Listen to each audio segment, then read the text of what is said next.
On 22nd of October 2012, an international seminar was conducted at the Pontificia Salesian University on the theme Cinema and Interreligious Dialogue. The initiative was a collaborative effort of the Faculty of Social Communication and Religion Today FilmFestival.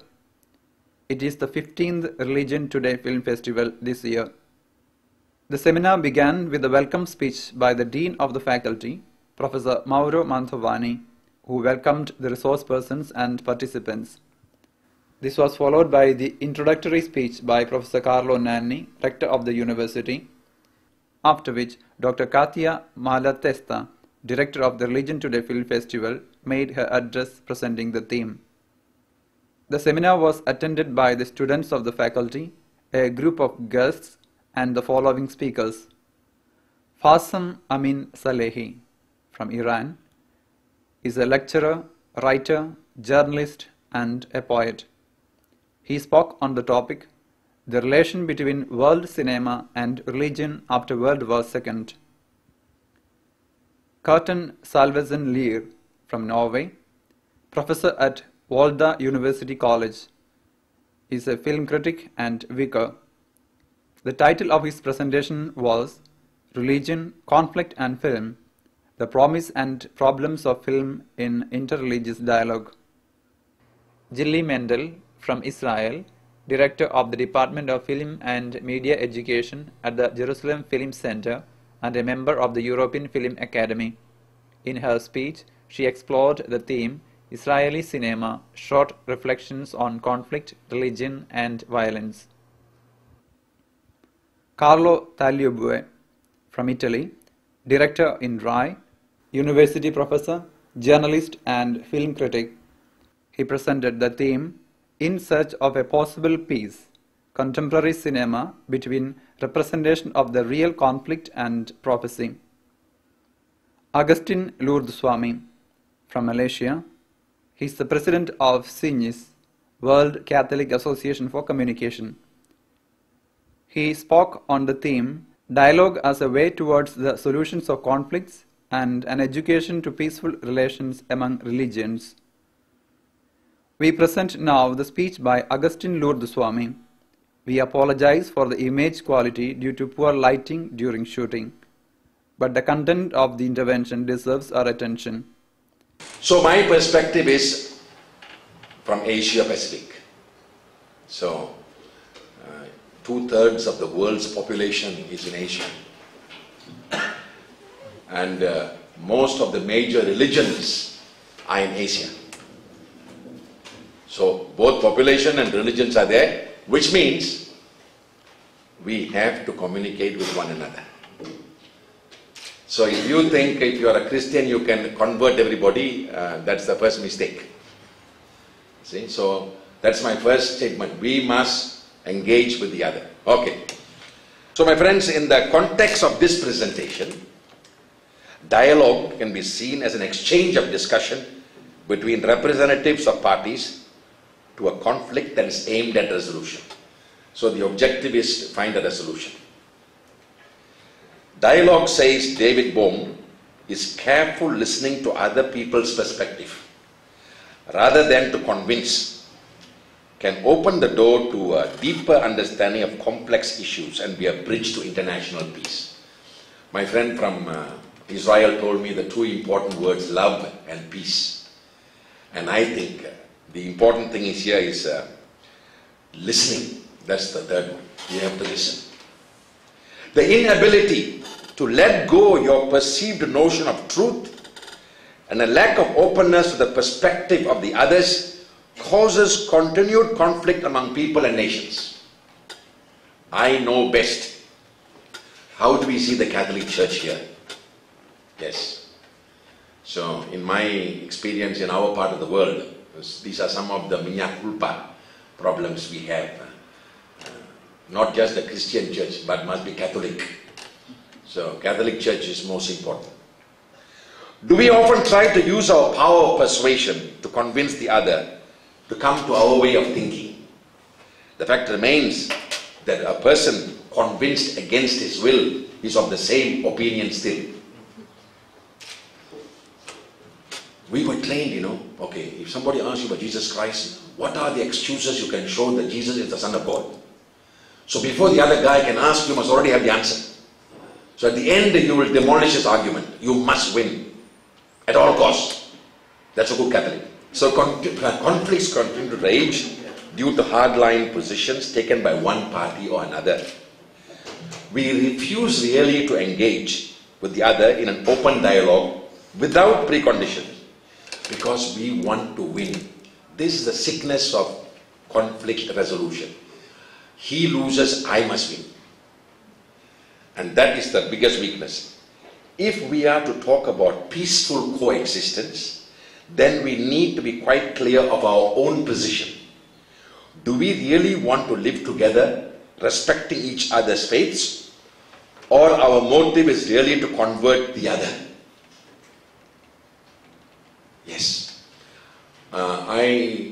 Apart from being a Catholic in Malaysia, I'm a member of other organizations. One of them is called JUST. It's an interfaith, interreligious group.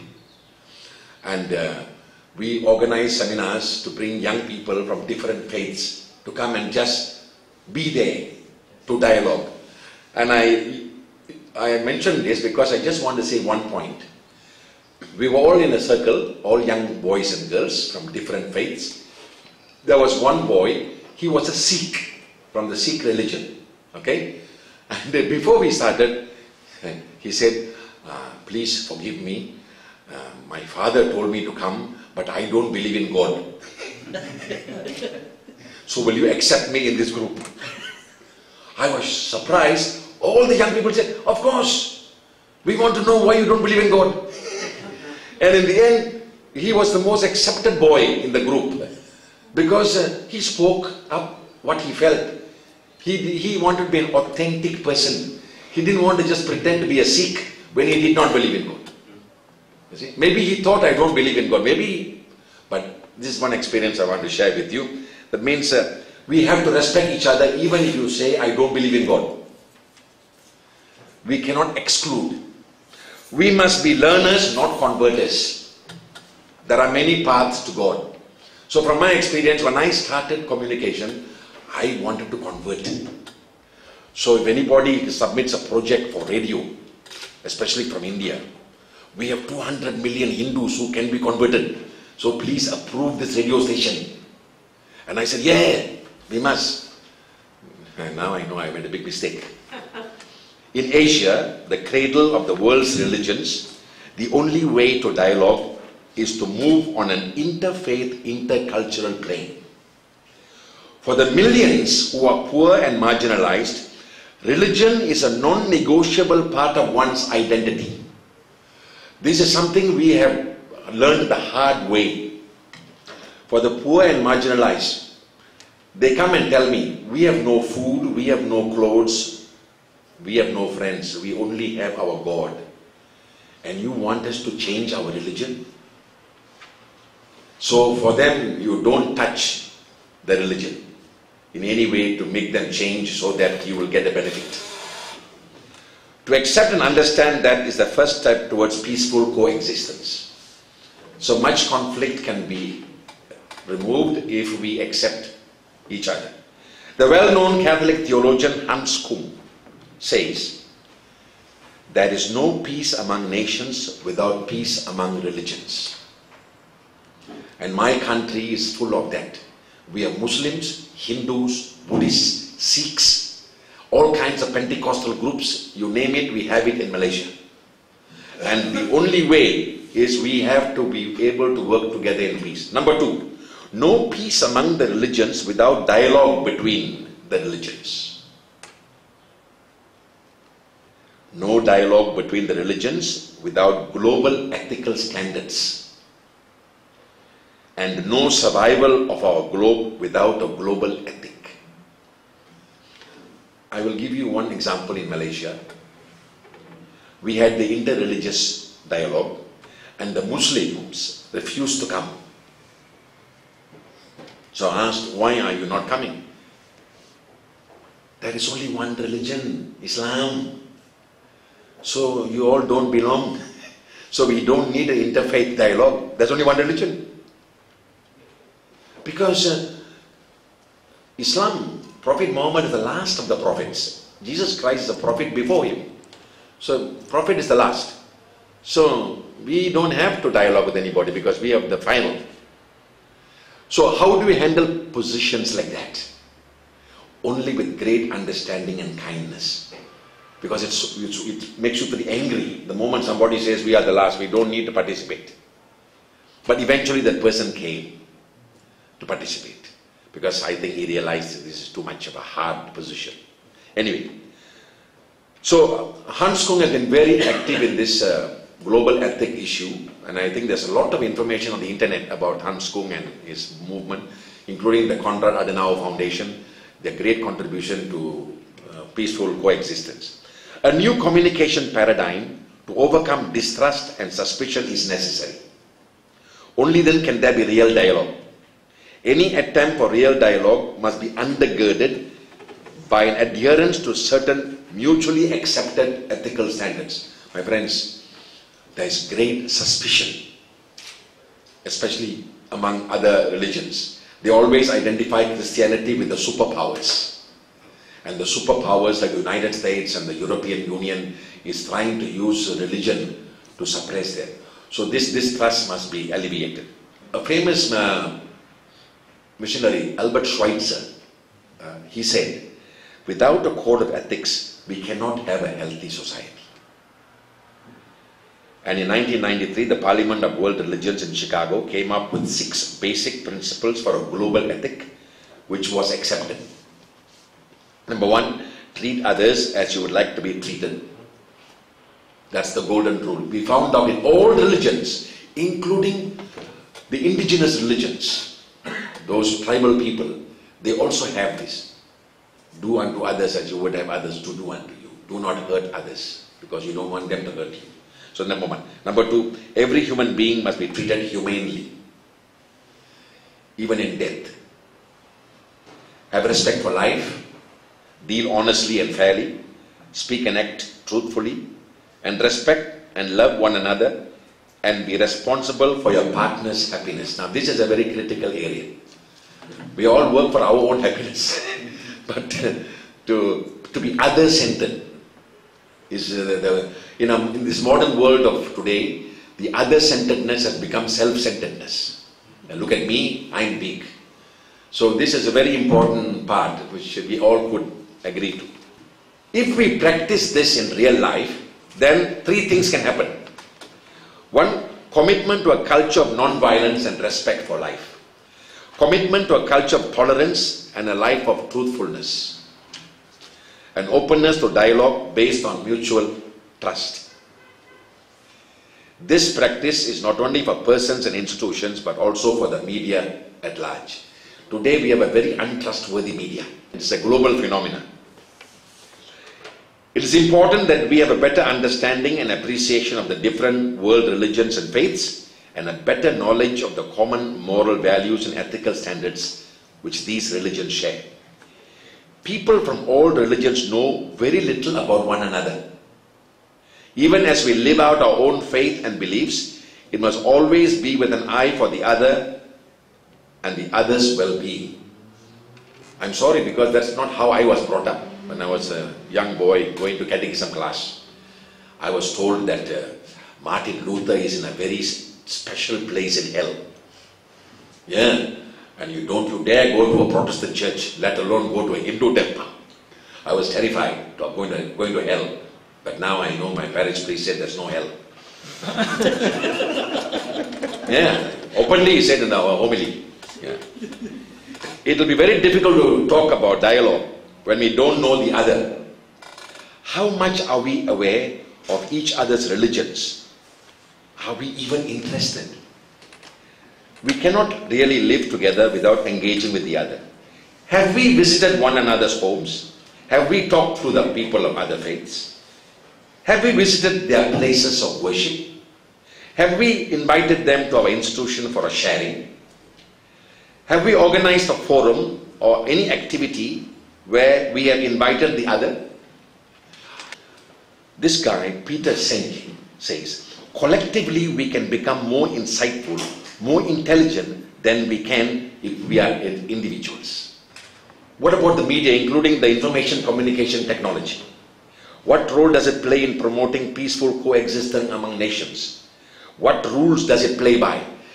We may start by taking a page from UNESCO. Now I go into the media world a little bit. UNESCO-sponsored McBride report.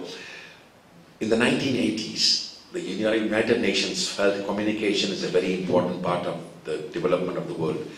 The book was called Many Voices, One World. It is working towards a new world information communication order. This was passed in the United Nations, majority vote, but was rejected by Western media and Western nations because they said it's a threat to their freedom. Excuse me. It is not threat to your freedom, it is threat to your profit taking. That is the truth, because media is money. However, this is very important for us who are in church sectors. This was made by top people from all over third world, first world, second world. They came up with these recommendations. Number one, media is for public service, not for private profit. You remember Rupert Murdoch? We know his story. He is practically controlling half of Asia in terms of media, including he wants to control the satellites. So what you read, what you see, what you hear, thanks to Uncle Murdoch. Yeah, it can happen. So it's for public service, not private profit. The airwaves are the patrimony of the people and not ours to abuse in the name of freedom. Now the US election is going to be any day now, and nobody cares what Obama says or what Mitt Romney says. It's what the TV stations say. There are two powerful companies which are operating to see who can project the presidential candidates in the best way possible. Hundreds of millions will be spent. Yes. So they are not worried about the people. It's worried about the companies that run the elections. There can be no democracy without plurality, diversity, access and participation in the media. This is a very serious problem. When you talk about connectivity, today number one in Asia is Korea. Korea has more cell phones and more internet connections percentage-wise than anywhere else in Asia. And Filipinos are the fastest people who can do texting. They can text to telephone at the same time, sending messages. See, it's nuts. Everybody. But at the same time, if you go to Africa, we have a digital divide. Some of the cities, they have all the connectivity, but once you go to the rural areas, so there is a gap between, there's an information gap. Not only rich and poor, there's now also technology rich and technology poor. This is a very serious problem because one part of the world is racing away. Media must always work for the common good. I think this is very important for us as those who are Christians here. Christ came for whom we know clearly. We must always be for the marginalized, the oppressed. And again, for those who are Indians here, we have a terrible disaster in India. There's only one miserable guy who writes about why India is poor.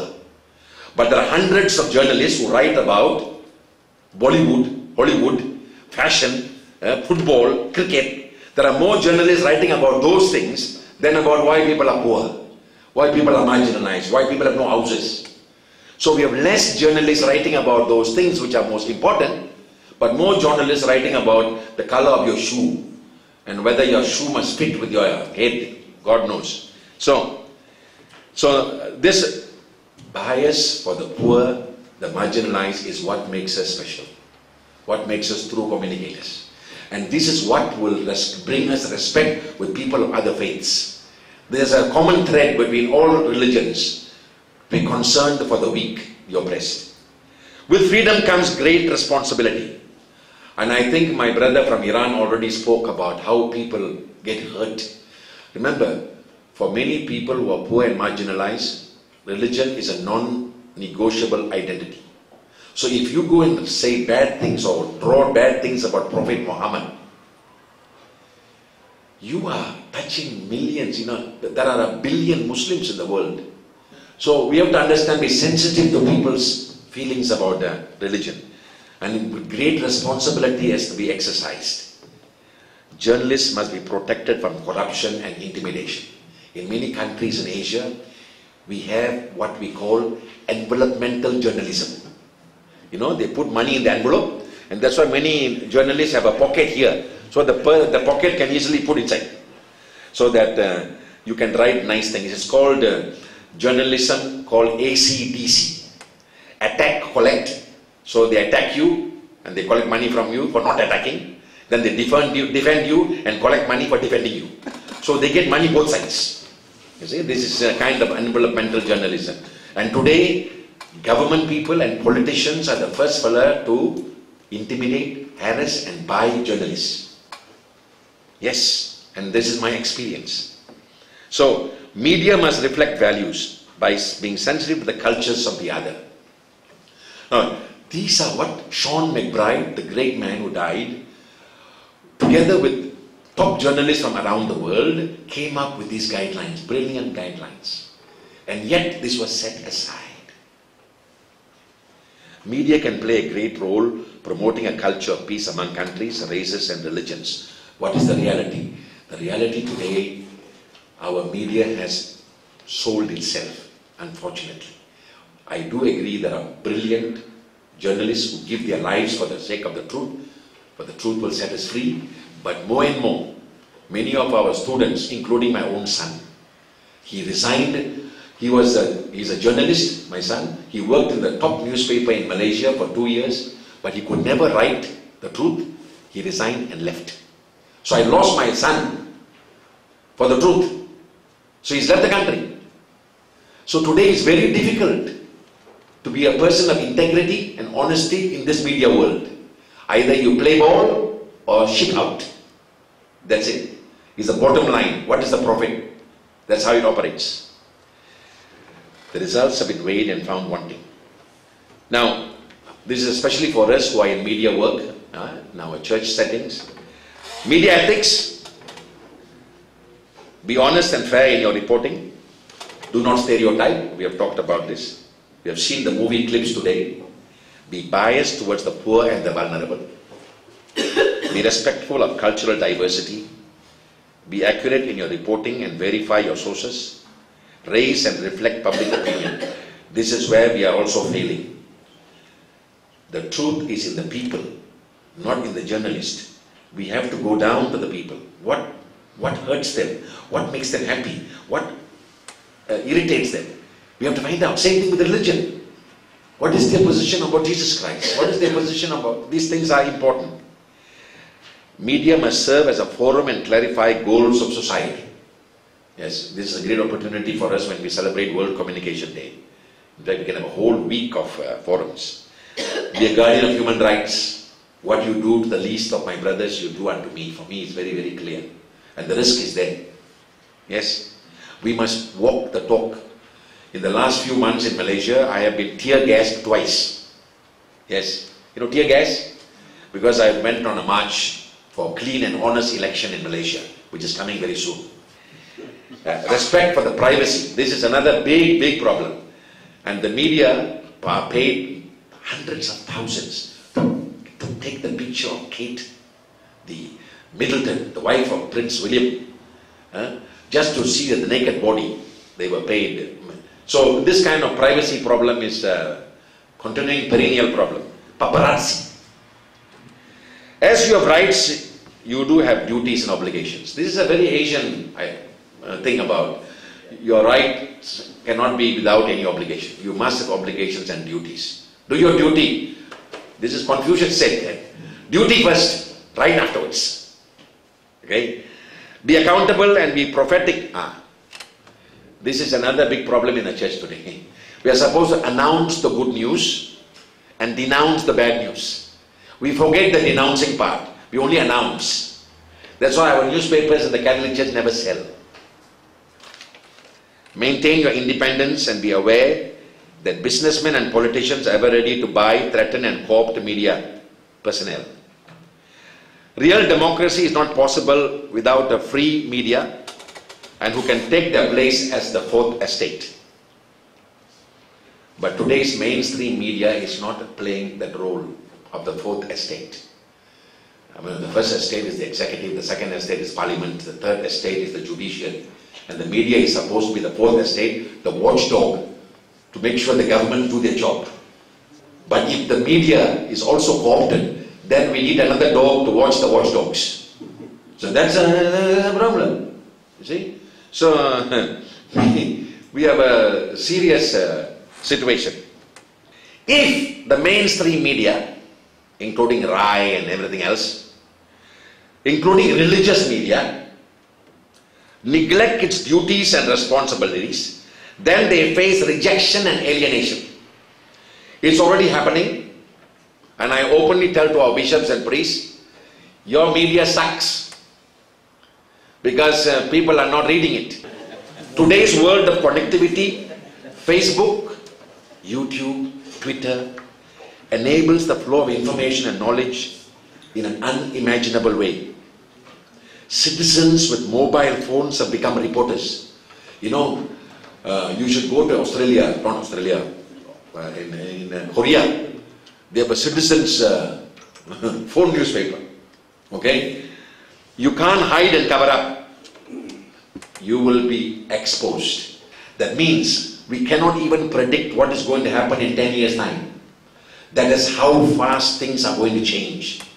Today we have a phone. You know, I got a phone from my son because it's out of date. And mine is 3G. He already gone to 5G. So every 3 months a new G is coming out. And God knows he doesn't need, he can tell me, Papa, what book you want to buy?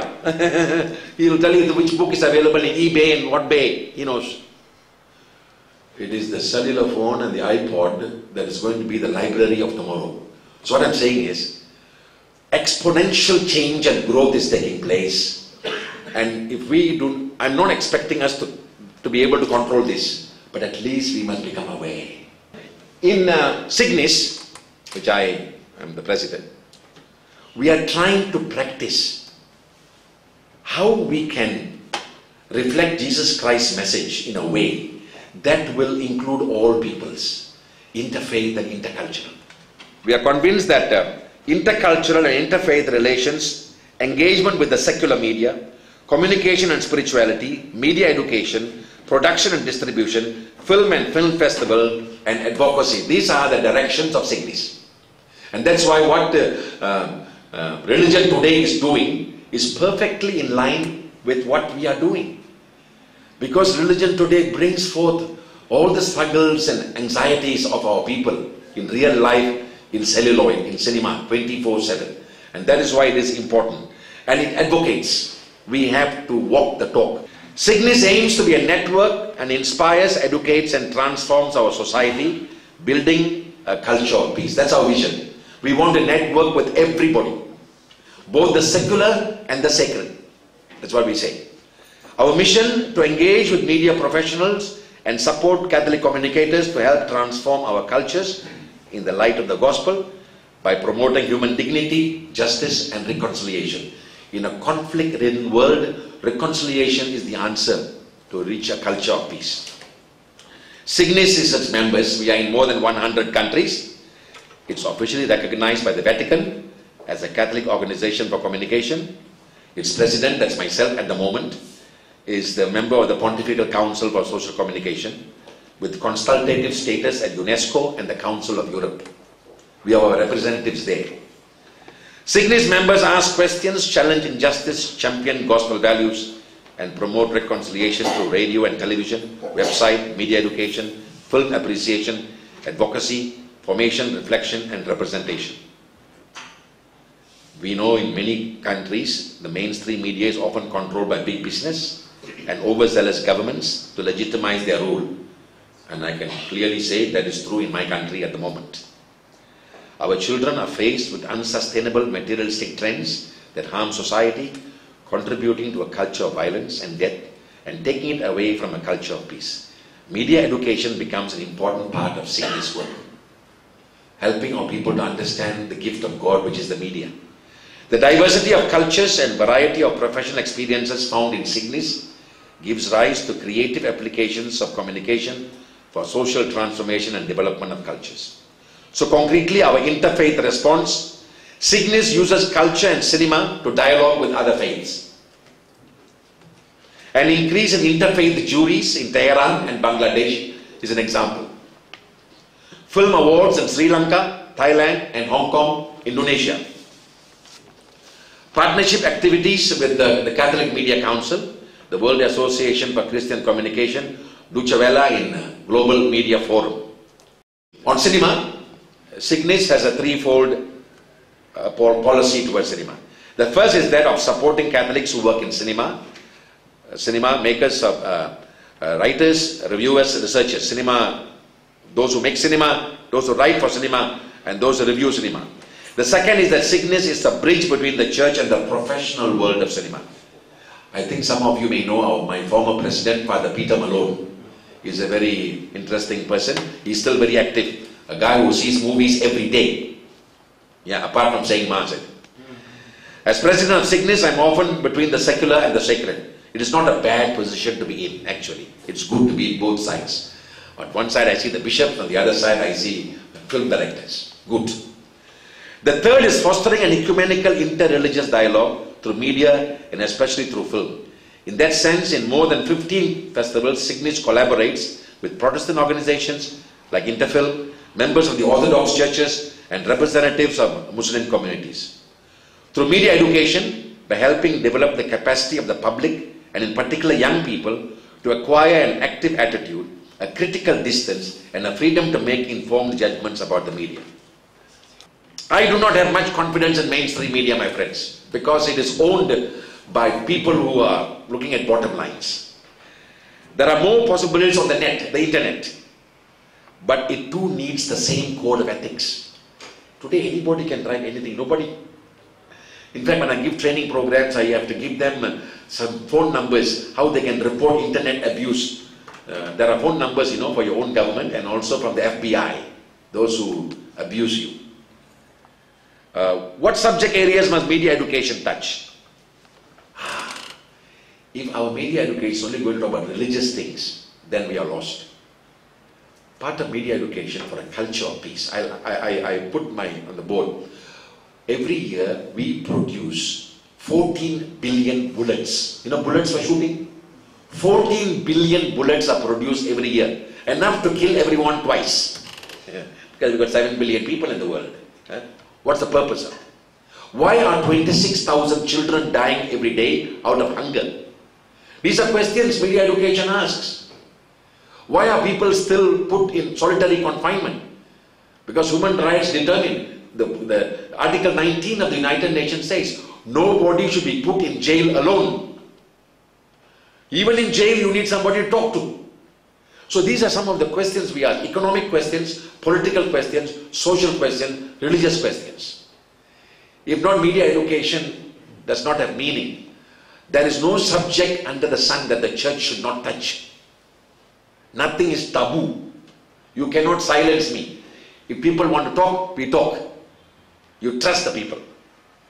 Through advocacy, by supporting the independence of the media in conflict situations, and those who are working to build freedom of expression and human rights. In the Malaysian experience, last week, before I came here, the Asian meeting of the Cygnus members took place in Malaysia. And we had 18 countries represented, more than 60 people. And what was our subject? Apart from media for peace, visibility to the vulnerable. In Malaysia, we have 2 million foreign workers. All over Asia, they come there to work. Pakistan, Bangladesh, in Myanmar, in Cambodia. And many of them are abused, underpaid, overworked. But who's writing about them? Who's talking about their story? So the seminar was visibility to the vulnerable. Those who are children who are trafficked, child labor, child prostitution. So these are areas that Cygnus should be concerned about because it has to do with the life.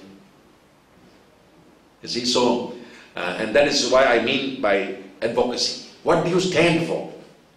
By providing space for interreligious, intercultural dialogue and democratic debate. By producing materials promoting just and truthful portrayals of different groups in society. By organizing and supporting and promoting events that encourage a culture of peace. I want to tell you finally one story. This is the last part. creative productions that reflect our concerns, reflected in the signs of the times, ecumenical and interfaith concerns. There is a communication center in Indonesia, Puskat Audiovisual. It is a member of Cygnus. It is run by a Jesuit priest, Father Ishwara Hadi, and they have just released a movie, full-length movie. All the money was raised locally, contributed by ordinary people, more than $1.5 million US. It is the life of the first bishop of Indonesia, local bishop, during the Second World War, and how this local bishop saved the lives of so many people from the Japanese by his courageous stand on the side of the people's plight. Now, what is interesting about this movie? The main actor of the movie is a Muslim. The main actress is a Muslim. The director is a Muslim. The movie is about a Catholic bishop. Fascinating. Would we do it? And the movie is a super hit. It ran for 1 month in 100 movie houses throughout Indonesia. And now the satellite TV has got, and next month they will do a DVD. Muslim institutions have asked for the DVD. Universities are calling Father Viswara to come and talk to them. This is fantastic phenomenon. This is intercultural interfaith in practice. Wow, a bishop being played by a Muslim and directed by a Muslim. When I say Muslim, they are top people. I mean, the director is a top quality director. So Father Ishwara said, I want the best. So the best is a Muslim.